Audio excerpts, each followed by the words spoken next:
sometimes, and you try to figure out which side of the ball. If somebody has a good day, is the other side really struggling, or where it's at? But I've been extremely pleased with the attitude, the effort, the work ethic of this team, embracing what we're setting as standards. Got a lot of work to do yet. We got a lot to clean up in some things in critical times, but 12 practices in, I'm very pleased where we're at. How difficult is it with all these new faces trying to get it? You know, it's been unique. I really kind of thank our staff and commend them for the job they've done. I think not only just what the guys have done on the field, but how they fit into the locker room. You know, a lot of times guys go into the portal and transfer for different reasons. Probably most frequently is a new opportunity to play a little more. And these guys have come in and understood that opportunity is here, but at the same time they have to earn it by working hard and doing things. And they've been able to do that. We see guys that are going to contribute, and I think they fit in very nicely. Do you like the way the offensive coordinator and the office? Yeah, I think Jim Zabrowski's done a nice job. I think the input that he has, Matt Lubick, who had been with us before in an analyst role, and I think they're working extremely well together, as well the other offensive assistants. I like what we're doing and our continuity and identity of what we want to be. Still where who and what is going to be all those playmakers will still be determined through camp. I think Pete McDowell's done a great job on the defensive side, really establishing a standard of play and physicality of what we want to be, and holding our guys to that standard each and every day of how we're going to go about and attack the field. And again, the changes that we've made a little in schematics, I think the guys have picked up well. And you know, again, it's only 12 practices, and again, we're going to need everyone as we head into that opening against Fresno. Spanigus said the defensive line has a chance to be the engine of this team. What have you seen from that? Yeah, I think the way, especially when, you know, again, when you have two defensive line coaches, Jim's talking mainly in his position, probably at D tackle, because there's experienced guys there, and we've had 4 guys that have played some football for us, and the way they've played has been exciting. And it should be, you know. I always say, you know, probably the positions we talk about the least sometimes are offensive and defensive line, but that's where you win games and championships. Now, there's a lot of coaching going on right now. Coaches being the leaders in different rooms, but who have you seen emerge as leaders so far? Yeah, you know, that's one of those things that, you know, there's some similarities like when we first got here where coaches got to do a lot of the leading until we get those things that are established.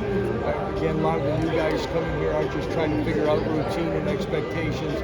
Hard for them to be leaders, but there's some guys emerging. I mean, Taylor Davis is taking a step in the back end of the secondary. You know, Bryce Foster. Kobe Baines has really tried to put himself out there a little bit more. Deshaun Hanukkah, with his maturity and everything that he's battled, he's a guy that we rely on there. Daniel Highshaw's stepped up, and some of these guys, they haven't really been comfortable with some of those roles, and it's great to see them do that.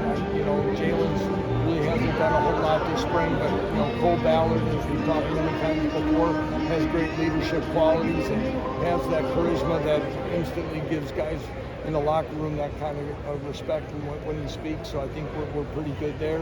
We mentioned the defensive tackles before. I think DJ Withers is one of those guys.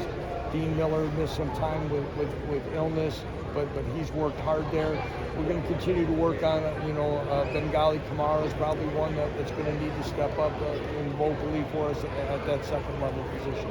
And how are you guys preparing for potential roster cap numbers at 105 with the NCAA settlement on Monday? Yeah,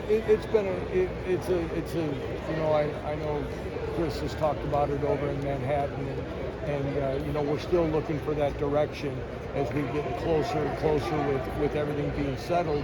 What are the parameters of this? And you want to give yourself the best opportunity to have 105 bodies to start the season, at the same time making sure that you're being honest with the young men and where their futures may lie. You know, our guys going to want their degree from the University of Kansas, and that's, no matter what happens, or our guys going to look for other opportunities. We did have some leave that semester, and we did have a couple walk-ons that got scholarships places after leaving, and with this coming down the road, and we understood that, and we tried to help and aid them in that. But it's not what we really like, and I think it's been said. If we could have gradually cut this down, I think it would have been easier to phase in, because we got a lot of guys that pay their own way, work extremely hard, and love the game of football and love being in Los Games. Where are you guys at number-wise with the roster right now? You know, with the newcomers that we have slotted come in, I think we're going to be just slightly over 110 right now is where it's at. So, you know, and again, when we have another portal window, we have to kind of see where things are at. So that'll be something that we're going to sort through. And again, hoping to get that direction of where that's going to be. Are there going to be slots that you can fill based on injury? What will be that number that, you know, right now we're being told that 105 is by the week or by first game. So what does that really entail? And again, I think everybody wants to stay competitively balanced and not be behind in some of these areas. So we'll have to kind of see what kind of precedent set. It's about 2/3 of the spring done. Where are you guys at health-wise? You know, probably not exactly where I'd like it to be. We lost more guys. We didn't go live today. We're a little bit more banged up at running back than I'd like right now.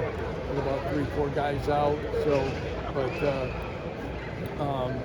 you know, I think we have a total about 8 out right now. So, you know, it's probably par for what you normally go through. I haven't compared it to past years, but we also took a look. We're right on course with the amount of live snaps that we've done in this program in our previous springs, and probably have had more success in our dud periods than we have in previous years. So I feel good about that and what we're getting accomplished. And I hope that right now we get everyone back here, even as we head down the road, other than the ones that have had surgery. Anybody else? How's Jalen coming along?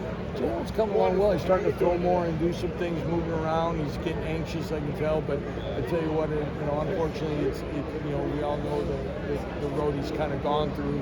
He's done a great job of taking the mental reps and staying engaged and being encouraging and being the leader that he is. And everything will be on course when we hit summer workouts that he'll be 100%. Anything else for Coach?